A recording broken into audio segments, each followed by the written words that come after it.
Oi, pessoal. Então, continuando aqui a nossa série de perguntas sobre pós-gestacional para o Dr. Rafael, o assunto hoje é cicatrizes. É uma dúvida muito frequente, o medo de muitas pacientes, né? Como que vai ficar minha cicatriz? Onde que vai ficar minha cicatriz? Então, o doutor vai falar um pouquinho pra gente sobre essas cicatrizes, tanto das cirurgias abdominais quanto das mamas. Então, Doc, conta pra gente um pouquinho como que é que funciona essa questão da cicatriz, a importância do pré-operatório, do intraoperatório, do pós, o que a gente pode fazer para otimizar também essas cicatrizes. Conta aí pra gente sobre isso. Legal. Isso é rotina, né, nas cirurgias do pós-gestacional, de oscilações de peso, porque muitas vezes a gente tem só flacidez e aí a gente tem as tecnologias todas para tratar a flacidez, Renuvium, Morphos, mas quando a gente já tem um excesso de pele, seja nas cirurgias de levantamento mamário, as mastopexias ou reduções, que a gente tem que tratar muito excesso de pele, seja nas cirurgias de abdômen pós-gestacionais, que a gente ficou aí também com excesso de pele, menores, né? Então as mini abdominoplastias ou em grau mais acentuado, as abdominoplastias totais, a gente acaba tendo que conversar sobre cicatrizes, né? Porque são cirurgias daí não só de retração de pele, mas cirurgias excisionais, que a gente chama de precisa tirar a pele. E aí, é claro que tem uma preocupação em cima da cicatriz. O meu primeiro ponto é que são cicatrizes superficiais, diferente da cesárea, né, que é em geral o comparativo dos pacientes, é uma cicatriz menor, mas ela é toda profunda, vai todas as camadas, né, para o interno do abdômen. Todas as cirurgias plásticas elas são superficiais. Então, uma abdominoplastia, pele e gordura.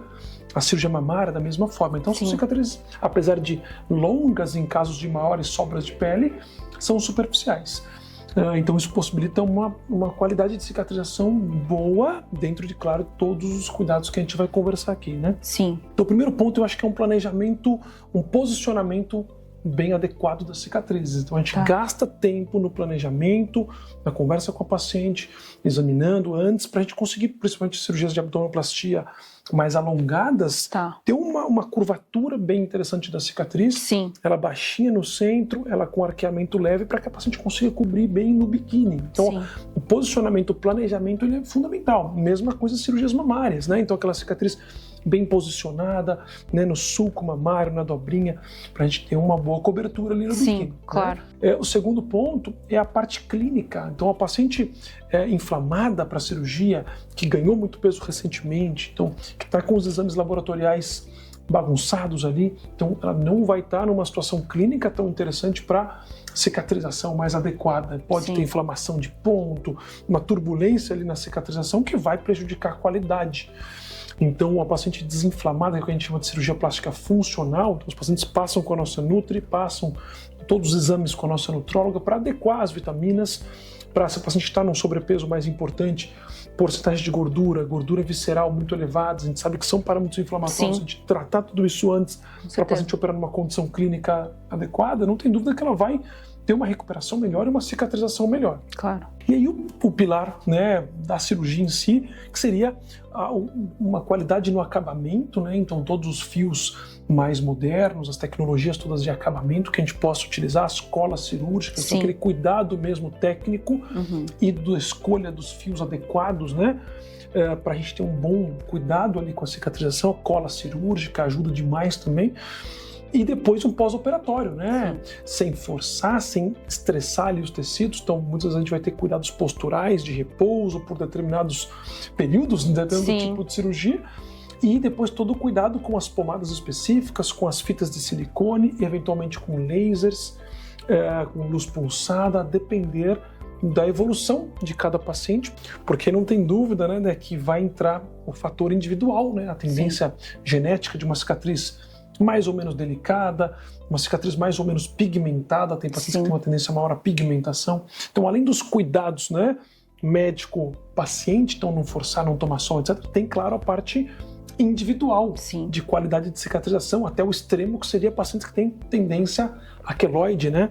Então, todo o acompanhamento no pós-operatório, e aí, claro, a individualização dos tratamentos vai ser muito importante para a gente, com toda essa somatória clínica, posicionamento, planejamento e esse cuidado todo com a cicatriz, ter o melhor resultado possível. Mas é sempre algo que a paciente precisa colocar na balança de uma troca, né? Então a gente vai tratar aquele excesso de pele, melhorar aqueles aspectos que a gente está ali, né, buscando, seja na cirurgia mamária, na cirurgia do abdômen, e ter no lugar uma cicatriz superficial, mais ou menos longa, e claro, com todo o cuidado, toda a atenção para ter a melhor qualidade possível para realmente ter valido a pena essa troca, como acontece na maioria das pacientes. Perfeito. Tá ótimo. E a gente também conta com a cirurgia plástica funcional, né? Também tem algumas aplicações. Conta um pouquinho pra gente, de uma maneira, assim, mais geral, como que isso também interfere ali na hora da cirurgia, no pós-operatório, no pré, enfim.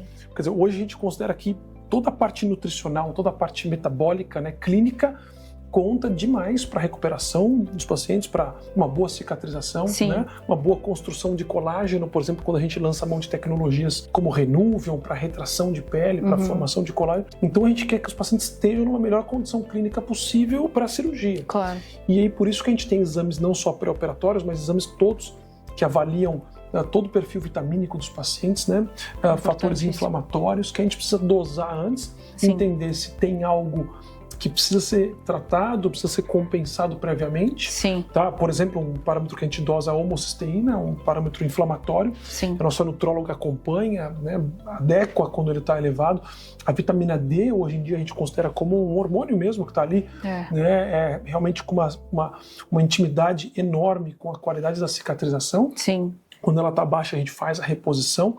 Uma eventual anemia, estoques de ferro, né, ferritina baixos. Então, tudo isso é dosado e, quando baixos, né, tratados, suplementados, para que a gente tenha, na questão do organismo, a melhor qualidade possível para a recuperação como um todo e também para a cicatrização. Nada é isolado, né, Doc, na medicina, né? A gente precisa sempre ter esse cuidado mais global, né, para alcançar os melhores resultados. Multifatorial, né? Multifatorial, exatamente. Maravilha, gente. Então, hoje a gente falou de cicatrização. Se você tiver alguma dúvida sobre esse assunto, deixa aqui nos comentários que o doutor também vai responder, tá bom? Beijo pra vocês. Até mais.